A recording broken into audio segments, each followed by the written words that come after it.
Good morning, Flagler County. I'm Rich Carroll. You're listening to Flagler's Morning News on Friday, October 20th.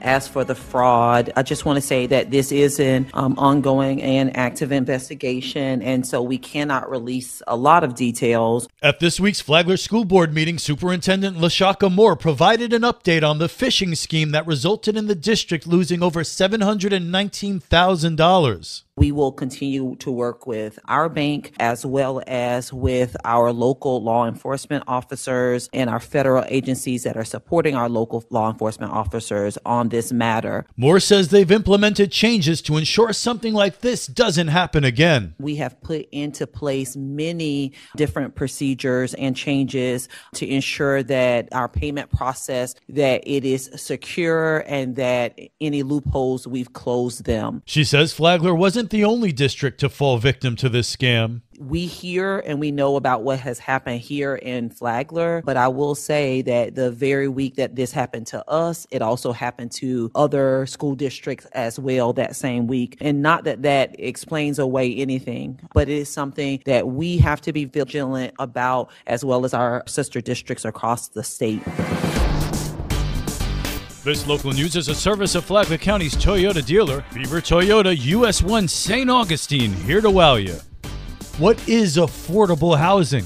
Affordable housing is based on the income of the area, what that income can sustain for the housing costs. Kathy Ostrino with Tag Ventures Real Estate and a candidate for Palm Coast City Council District 1 said that it's not pointing to any government programs like Section 8. She said that while some may not be in favor of building apartments, they're more affordable than single-family houses in the area. I moved here in 2003, and in 2005 or 6, Pine Lakes apartments were put up, and everybody was in an uproar. The apartments, and they're right outside of my neighborhood. This is almost 20 years later. They're beautiful. Ostrino said that if affordable housing's kept up, it's not a problem for those who live around it. You can listen to the Business Report here on WNZF on Saturday mornings at 10 or anytime on the Flagler radio app. From the WNZF newsroom, I'm Deb Albertson.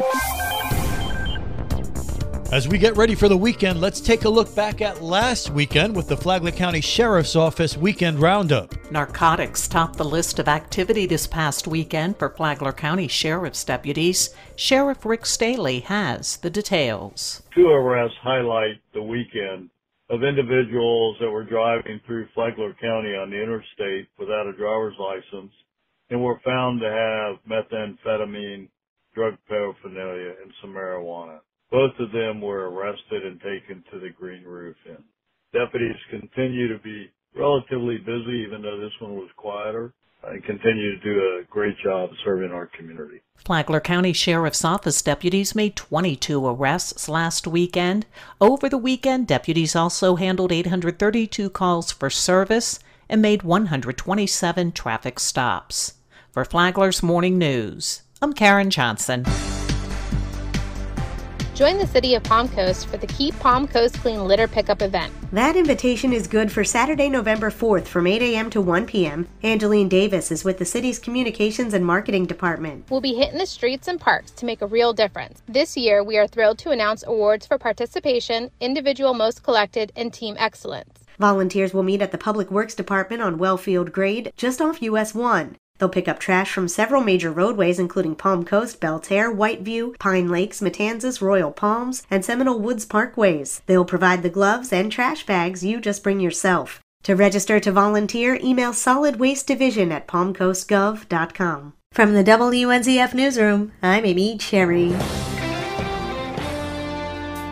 The weekend is here, and there's plenty of family fun to be had in Flagler County. This is Stacy with Fun for Augie Kids. This weekend, Ho-Ho Joe's Halloween Extravaganza Light Show is in full swing. There are over 10,000 pixels, 4 moving head spotlights, as well as a pair of fog geysers. So listen to the music and enjoy the show. Tomorrow, the Flagler Beach Police Department is hosting their annual Trunk or Treat event. There will be music and enough trunks to fill their parking lot. Get ready for the ultimate island experience at the annual Island Fest 6. This festival brings together the best of island culture, Center featuring live performances by local artists, delicious food and drinks, and exciting activities for all ages. Come into Michael's for their Sunday Make-Break event and make a witch silhouette painting. This event is free and all supplies are included. For more on these events and others, please visit us on our website at fun4augiekids.com. Have a great weekend.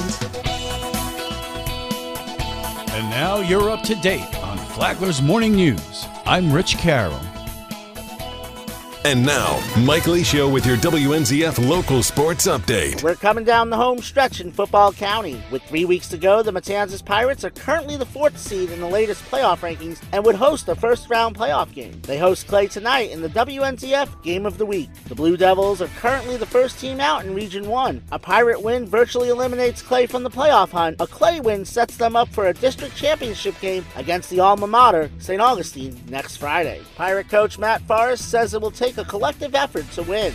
I really think it's more about our entire offense and defense and special teams. Our program in general, we just play hard. I think with the talent that we have, when they're all playing together and they're all playing for each other, they're a really special group. You can hear Rich Carroll and I live from the ship at 6:55 on WNZF and the Flagler Radio app. Watch the game live on the Flagler Radio YouTube channel. Tune in tomorrow for a post-game edition of the Rich and Mike Sports Show at 7:30 a.m. or listen on the Flagler Radio app anytime. The FPC Bulldogs have lost 4 in a row coming into tonight's homecoming game against Celebration. The Bulldogs will have to win their last 3 games to have a chance to make the postseason. Coach Daniel Fish reminds his team they can't win all 3 tonight. I preach to these guys every week, man. You got to take it one day at a time. You got to take it 1 week at a time, 1 game at a time. And you can't dwell on the past. If you dwell on the past, it's going to affect your future. And if you focus on all those aspects, you're always going to find a way to be successful. That game kicks off at 7 at Sal Campanella Stadium. The District's FPC volleyball was eliminated Monday by Creekside 3-0. Matanzas beat U-Holtz Monday at the Ship, but they were eliminated by Gainesville Tuesday. Senior Pirate Senna Thayer reflects on the Pirates' record 21-win season. It's so sad, but I'm really proud of this season, and